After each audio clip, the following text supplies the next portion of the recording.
سپہر کی 3 بجے ہیں۔ السلام علیکم، یہ ریڈیو پاکستان ہے۔ عرفانہ شاہین سے خبریں سنیے۔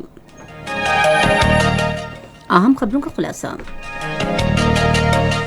وزیر اعظم آج شام کچھ دیر کے لیے ہاؤسنگ ٹیلی تھون میں بذریعہ ٹیلی فون شرکت کریں گے۔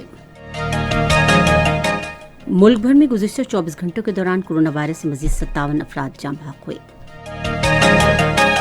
پنجاب کے گورنر نے کہا ہے کہ بھارتی وزیر اعظم کا جنگی جنون علاقائی امن کے لیے مستقل خطرہ بن گیا ہے۔ سعودی عرب نے کاربن گیسوں کے اخراج میں کمی اور 10 ارب درخت لگانے کے ذریعے موسمیاتی تبدیلی کے اثرات سے نمٹنے کے لیے سعودی گرین پروگرام کا آغاز کیا ہے۔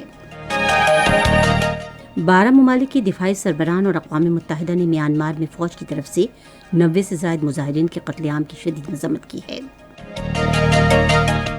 اور ہیملٹن میں آج پہلے T20 میچ میں نیوزی لینڈ نے بنگلہ دیش کو 66 رن سے ہرا دیا۔ خبریں تفصیل کے ساتھ۔ وزیر اعظم آج سپہر 4:30 سے شام 6 بجے کے دوران ٹیلی فون پر کچھ دیر کے لیے ہاؤسنگ ٹیلی تھون میں شرکت کریں گے۔ یہ بات سینیٹر شبلی فراز نے اب سے کچھ دیر قبل ایک ٹویٹ میں بتائی۔ تفصیلات کے مطابق حکومت پاکستان نیا پاکستان ہاؤسنگ اسکیم کے تحت گھروں کے لیے آسان قرضوں کے حوالے سے معلومات فراہم کرنے کی غرض سے ایک براہ راست ٹیلی تھون کا انعقاد کر رہی ہے۔ تحریک انصاف کے رہنما فیصل جاوید خان نے اپنے ٹویٹر اکاؤنٹ کے ذریعے قوم کو اس حوالے سے اپنی شکایات اور اس منصوبے کے بارے میں معلومات کے حصول کی دعوت دی ہے۔ وزیر اعظم عمران خان نے ہولی کے تہوار کے موقع پر ہندو برادری کو مبارکباد دی ہے۔ انہوں نے آج ایک ٹویٹ میں کہا کہ میں اپنی تمام ہندو برادری کو رنگوں کے تہوار ہولی پر مبارکباد دیتا ہوں۔ ملک اور دنیا بھر میں ہندو برادری آج اور کل ہولی کا تہوار منا رہی ہے۔ ہندو برادری ہمارے معاشرے کا اہم حصہ ہے اور ان کے مذہبی تہواروں کا ملک بھر میں احترام کیا جاتا ہے۔ پاکستانی قوم ہندو برادری کے ساتھ ہولی کے تہوار کے موقع پر ان کی خوشیوں میں شریک ہے۔ ادھر وزیر خارجہ شاہ محمود قریشی نے بھی پاکستان اور دنیا بھر کی ہندو برادری کو ہولی پر مبارکباد دی ہے۔ آج ایک ٹویٹ میں انہوں نے دعا کی کہ رنگوں کا یہ تہوار امن اور خوشی کا پیغام ثابت ہو۔ منصوبہ بندی اور ترقی کے وزیر اسد عمر نے سیاسی، سماجی اور مذہبی رہنماؤں اور ذرائع ابلاغ پر زور دیا ہے کہ وہ کورونا وبا کے پھیلاؤ کی تیسری لہر کو روکنے کے لیے متحد ہو جائیں۔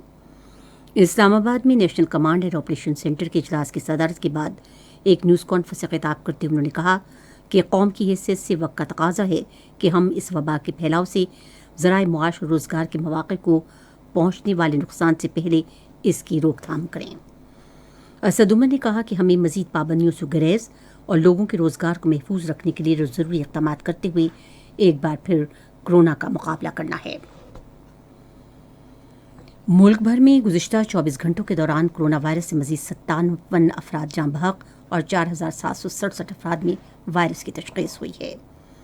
National command and operation centre کے تازہ ترین اعداد و شمار کے مطابق وبا سے مجموعی طور پر جاں بحق افراد کی تعداد 14,215 ہو گئی ہے، جبکہ 5,95,929 مریض اب تک صحت یاب بھی ہو چکے ہیں۔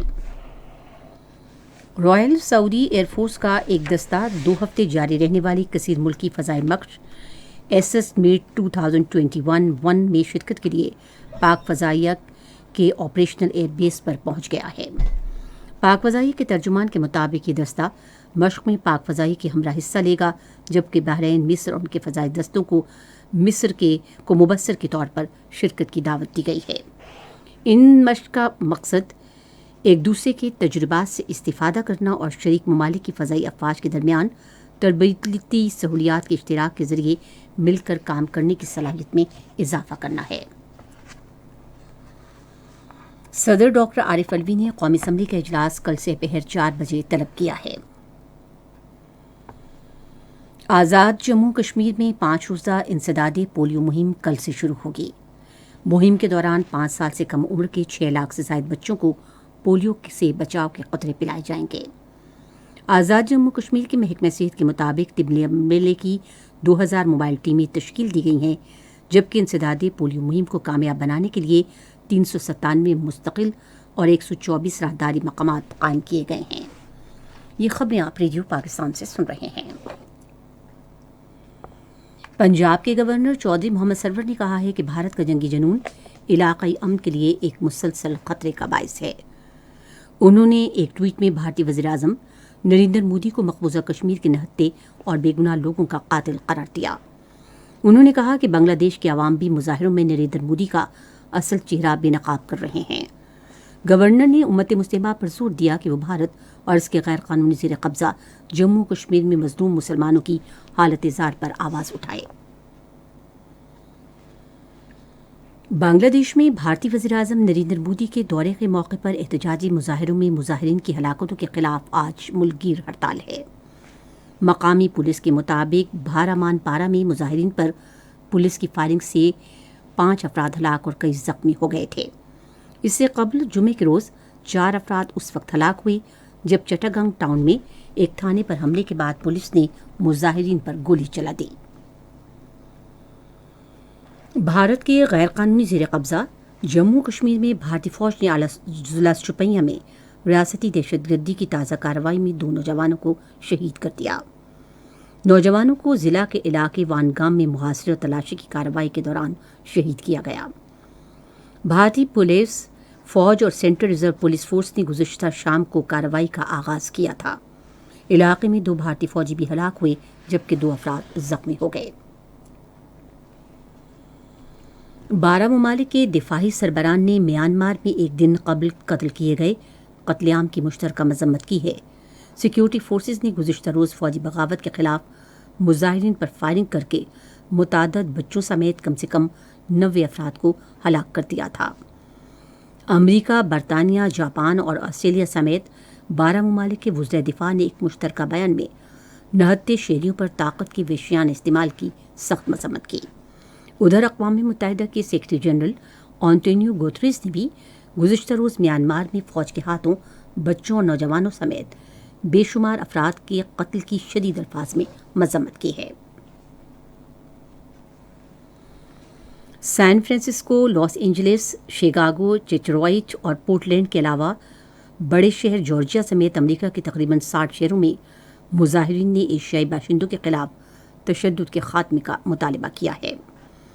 امریکہ کے قومی لائحہ عمل کے دن کی مناسبت سے ایٹلانٹا میں ایشیائی افراد کی دکانوں پر قاتلانہ حملوں کے بعد نیو یارک کے شہر کوئنزبرو میں سینکڑوں مظاہرین اکٹھے ہوئے۔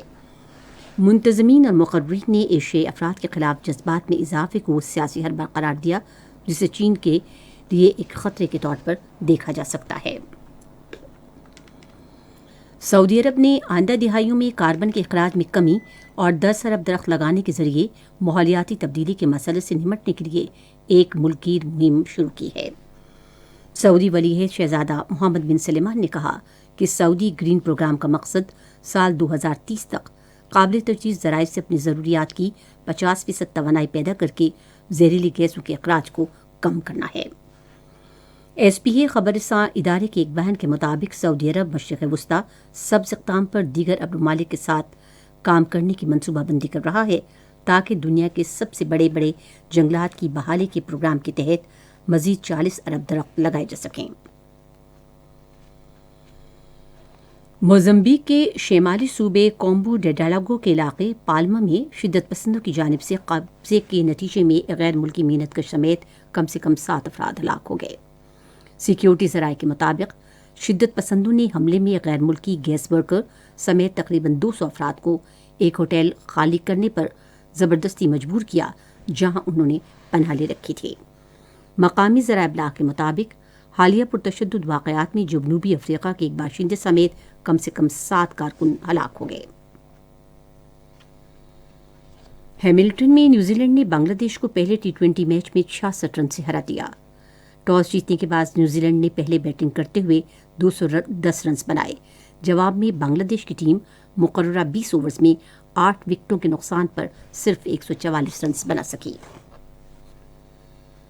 محکمہ موسمیات کی پیشگوئی کے مطابق آئندہ 12 گھنٹے کے دوران ملک کے بیشتر علاقوں میں موسم خشک جبکہ سندھ میں گرم رہے گا، تاہم بالائے خیبر پختونخوا، گلگت بلتستان اور کشمیر میں کہیں کہیں گرج چمک کے ساتھ بارش متوقع ہے۔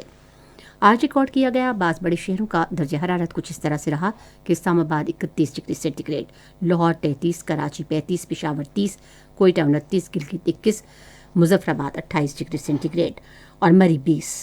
سری نگر، اننت ناگ اور بارامولہ لیب 6، پلوامہ 18 اور شوپیاں اور جموں 32 ڈگری سینٹی گریڈ۔ خاص خبروں کا خلاصہ ایک مرتبہ پھر۔ وزیر اعظم آج شام کچھ دیر کے لیے ہاؤسنگ ٹیلیتھون میں بذریعہ ٹیلی فون شرکت کریں گے۔ ملک بھر میں گزشتہ 24 گھنٹوں کے دوران کورونا وائرس سے مزید 57 افراد جاں بحق ہوئے۔ اور ہیملٹن میں آج پہلے T20 میچ میں نیوزی لینڈ نے بنگلہ دیش کو 66 رن سے ہرا دیا۔ خبریں ختم ہوئیں۔ مزید خبروں اور تجزیوں کے لیے ہماری ویب سائٹ ہے radio.gov.pk اور فیس بک کے link radio Pakistan news official پر آپ ہماری ان خبروں کی براہ راست ویڈیو اسٹریمنگ بھی ملاحظہ کر سکتے ہیں۔